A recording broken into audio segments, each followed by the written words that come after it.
नमस्कार, मैं ललित प्रजापति। और सबसे पहले सोने चांदी के दाम की बात कर ली जाए। सोने में थोड़ा सुधार हुआ है, हालांकि चांदी के जो दाम हैं वो फिर से फिसले हैं। मुंबई, चेन्नई, कोलकाता, क्या यहाँ पर स्थिति है? 24 कैरेट सोने की कीमत 1,61,900 रुपये प्रति 10 ग्राम के भाव पर पहुँच गई है। और दिल्ली के सराफा बाजार की बात की जाए, 1,000 रुपये का इजाफा है। सोने से उलट जो दूसरी कीमती धातु है चांदी, इसमें जो आज की तारीख थी उसमें थोड़ी गिरावट दर्ज की गई है। जानकारों का भी मानना है कि सोना जो है वो धीरे धीरे अपने आप को करेक्ट कर रहा है, संभल रहा है, उसकी स्थितियों में सुधार हो रहा है, ज़्यादा गुंजाइश उसकी है।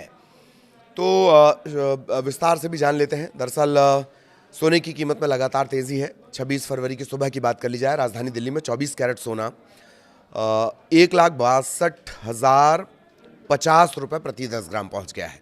1,62,050 रुपये प्रति 10 ग्राम। और मुंबई में कीमत 1,61,900 रुपये प्रति 10 ग्राम। एक दिन पहले की बात कर ली जाए तो 1,000 रुपये या लगभग 1% ये बढ़ा था। 1,64,200 रुपये प्रति 10 ग्राम इसकी कीमत हुई। मजबूत वैश्विक रुख, सुरक्षित निवेश वाले एसेट्स की खरीदारी जारी रहने से सोने की कीमत बढ़ी है। अच्छा, अगर इंटरनेशनली बात कर ली जाए, जिसमें ऑन्स में हम सोने को नापते हैं, वहाँ क्या स्थिति है? अंतर्राष्ट्रीय बाजार में सोने का जो हाजिर भाव है वो है $5,181.46 प्रति ऑन्स। जब ये इंटरनेशनल हम बात करेंगे, हम ऑन्स यूनिट का इस्तेमाल करेंगे, और जब देश के लिए बात करते हैं तो हम ग्राम में इसे कैलकुलेट करते हैं। ठीक है। दिल्ली में सोने की कीमत अब क्या है? 24 कैरेट सोने की कीमत 1,62,000 रुपये, 1,62,050 रुपये प्रति 10 ग्राम है। 22 कैरेट का भाव है 1,48,560 रुपये प्रति 10 ग्राम। बाकी अगर बड़े शहरों की बात कर ली जाए, मुंबई, चेन्नई, कोलकाता, मुंबई, चेन्नई और कोलकाता में 22 कैरेट सोने की कीमत है 1,48,410 रुपये प्रति 10 ग्राम। और 24 कैरेट सोने की कीमत है 1,61,900 रुपये प्रति 10 ग्राम। थोड़ा थोड़ा फ़र्क रहता है, 150 रुपये का फ़र्क अलग अलग जगहों पर पड़ता है। ठीक, सराफा बाजार के हिसाब से। पुणे और बेंगलुरु में क्या कीमत चल रही है? 24 कैरेट गोल्ड की कीमत 1,61,900 रुपये, पुणे बेंगलुरु दोनों जगह 24 कैरेट की प्रति 10 ग्राम के हिसाब से बता रहे हैं आपको। और 22 कैरेट गोल्ड की कीमत है 1,48,410 रुपये प्रति 10 ग्राम। तो इसी तरह से प्राइस हैं। इन शहरों के अलावा अगर बात कर ली जाए, अहमदाबाद 22 कैरेट है 1,48,460, 10 ग्राम का ये भाव है। और अहमदाबाद में ही 24 कैरेट है 1,61,950। चेन्नई की बात, 22 कैरेट 1,48,410, 24 कैरेट 1,61,900। कमोबेश यही प्राइस है, बहुत ज़्यादा फर्क नहीं। भोपाल का एक आपको जान लेना चाहिए। भोपाल में भी सेम है, 1,48,460 प्रति 10 ग्राम। ये कौन सा? 22 कैरेट। और भोपाल में अगर 24 कैरेट की बात कर ली जाए तो ये है 1,61,950। मतलब ये लगभग सारी जगह जो प्राइस है वो सेम है। हालांकि 150 का फ़र्क पड़ता है, और वो हमने अपनी पिछली रिपोर्ट्स में आपको बताया क्यों वजह उसकी। सोने से उलट जो चांदी की कीमत है वो थोड़ी डाउन हुई है। सोना थोड़ा बढ़ा है और माना ये जा रहा है कि इसके प्राइस और करेक्ट होंगे, लेकिन चांदी की कीमत फिर फिसली है। 26 फरवरी सुबह से इसमें गिरावट, 2,84,900 रुपये प्रति किलोग्राम पर चांदी का दाम। और एक दिन पहले दिल्ली के सराफा बाजार में चांदी की कीमत 5,900 रुपये, और ये करीब होता है 2% के आसपास। ये बढ़कर 2,77,900 रुपये प्रति किलोग्राम हो गई है। अंतर्राष्ट्रीय बाजार में चांदी का जो हाजिर भाव है वो है $90.30 प्रति ऑन्स। जनवरी में आपको पता ही है 4 लाख का हाई चांदी ने छू लिया था, और इसके बाद से जो डाउनफॉल शुरू हुआ तो वो फिर दोबारा प्राइस जो है चांदी के और सोने के करेक्ट नहीं हो पाए, दोनों के करेक्ट नहीं हो पाए। देखिए, चांदी और सोने पर सबसे ज़्यादा असर जो डालेगी वो चीज़ समझ लीजिए। पहले सोने की बात कर ली जाए। सोने वाले सारे फैक्टर चांदी पे भी इस्तेमाल होते हैं। सोने के साथ क्या फैक्टर इस्तेमाल होगा? टैरिफ। पहले से ही 10% की बात कही गई, 5% की बात की गई, फिर 10% और लगा दिया गया। तो ये मोटा मोटी जो 15% टैरिफ होगा, 15% टैरिफ क्या करेगा?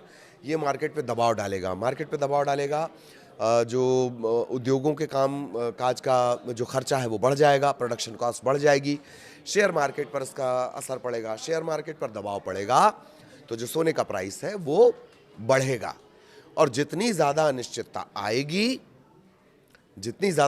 आएगी, मसलन मिडिल ईस्ट में लगातार तनाव बढ़ा हुआ है, यूक्रेन और रशिया के जो हालात हैं वो आप सभी जान ही रहे हैं। जितना वैश्विक तनाव बढ़ेगा, प्राइस जितना वैश्विक तनाव बढ़ेगा उतना ज़्यादा सोने और चांदी में, ख़ास तौर पर सोने में इन्वेस्टमेंट होने लगेगा, क्योंकि सोना, ऐसे समझिए कि सोना सरकारों से परे है। सोने की जो अपनी वैल्यू रहेगी वो हमेशा रहेगी, ठीक। तो सोने का जो प्राइस है, जैसे ही तनाव बढ़ेगा सोने का प्राइस हाई होगा, डिमांड उसमें ज़्यादा हो जाएगी, लोग उसमें ज़्यादा निवेश करने लगेंगे, जिसे आप बार बार हम बोलते हैं सेफ हेवन, सुरक्षित निवेश। एक बात। दूसरी बात, जानकारों का ये कहना है कि हाल फिलहाल में कुछ दिनों के भीतर जो सोने की स्थिति है वो और ज़्यादा संभलेगी, यानी सोने का जो प्राइस है वो धीरे धीरे ही सही लेकिन बढ़ेगा। लेकिन चांदी के साथ ऐसा नहीं है। अब चांदी के साथ ऐसा क्यों नहीं है? एक तो इंटरनेशनल मार्केट का असर चांदी पर सीधे पड़ेगा, डॉलर का असर, जितने फैक्टर सोने के साथ लागू होते हैं वही चांदी के साथ भी लागू होते हैं। एक एडिशनल फैक्टर और है, वो क्या है? चांदी की इंडस्ट्रियल डिमांड। अब अगर चांदी की इंडस्ट्रियल डिमांड बढ़ेगी, टैरिफ की वजह से वैसे ही उद्योग हैं जो उन पर दबाव बढ़ेगा, फिर इंडस्ट्री में उनकी डिमांड बढ़ेगी। अगर ये स्थितियां रहेंगी तो चांदी के प्राइस फिर धीरे धीरे ऊपर चढ़ने लगेंगे, ठीक है। और या फिर जो सेफ हेवन की डिमांड है, या फिर ऐसा अचानक से कोई अनिश्चितता बन जाए, तब चांदी के दाम अचानक से बढ़ेंगे, यानी चांदी की खरीदारी लोग ज़्यादा करने लगेंगे, डिमांड ज़्यादा बढ़ जाएगी। और जैसे जैसे अस्थिरता खत्म होगी, स्थिरता आएगी, प्राइस जो रहेंगे वो डाउन होंगे। तो ये वो इंपॉर्टेंट फैक्टर हैं जो असर डालेंगे। माना यह जा रहा है कि सोने का प्राइस अब धीरे धीरे खुद को करेक्ट कर रहा है। आप लंबे अरसे से देख रहे हैं सोना धीरे धीरे ही सही आगे चढ़ रहा है। हालांकि चांदी कुछ कदम आगे जाती है, फिर कुछ कदम पीछे आ रही है, और मतलब प्राइस ऊपर जा रहा है फिर नीचे आ रहा है। तो ये चांदी में चल रहा है अस्थिरता, लेकिन सोना धीरे धीरे खुद को करेक्ट करना, यानी कि स्थिरता की तरफ सोना बढ़ रहा है। आगे क्या कुछ इसका अपडेट होगा वो भी हम आप तक पहुंचाएंगे। पूरे वैश्विक परिदृश्य का असर सीधे सोने और चांदी के दाम पर पड़ेगा। नमस्कार। जानकारों का ये कहना है कि हाल फिलहाल में कुछ दिनों के भीतर जो सोने की स्थिति है वो और ज़्यादा संभलेगी, यानी सोने का जो प्राइस है वो धीरे धीरे ही सही लेकिन बढ़ेगा। लेकिन चांदी के साथ ऐसा नहीं है। अब चांदी के साथ ऐसा क्यों नहीं है? एक तो इंटरनेशनल मार्केट का असर चांदी पर सीधे पड़ेगा, डॉलर का असर, जितने फैक्टर सोने के साथ लागू होते हैं वही चांदी के साथ भी लागू होते हैं। एक एडिशनल फैक्टर और है, वो क्या है? चांदी की इंडस्ट्रियल डिमांड। अब अगर चांदी की इंडस्ट्रियल डिमांड बढ़ेगी, टैरिफ की वजह से वैसे ही उद्योग हैं जो उन पर दबाव बढ़ेगा, फिर इंडस्ट्री में उनकी डिमांड बढ़ेगी। अगर ये स्थितियां रहेंगी तो चांदी के प्राइस फिर धीरे धीरे ऊपर चढ़ने लगेंगे, ठीक है।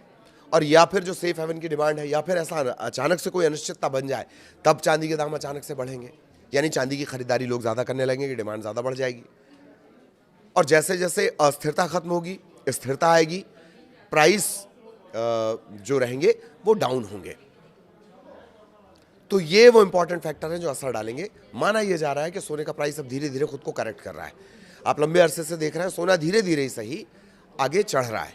हालांकि चांदी कुछ कदम आगे जाती है, फिर कुछ कदम पीछे आ रही है, और मतलब प्राइस ऊपर जा रहा है फिर नीचे आ रहा है। तो ये चांदी में चल रहा है अस्थिरता, लेकिन सोना धीरे धीरे खुद को करेक्ट करना, यानी कि स्थिरता की तरफ सोना बढ़ रहा है।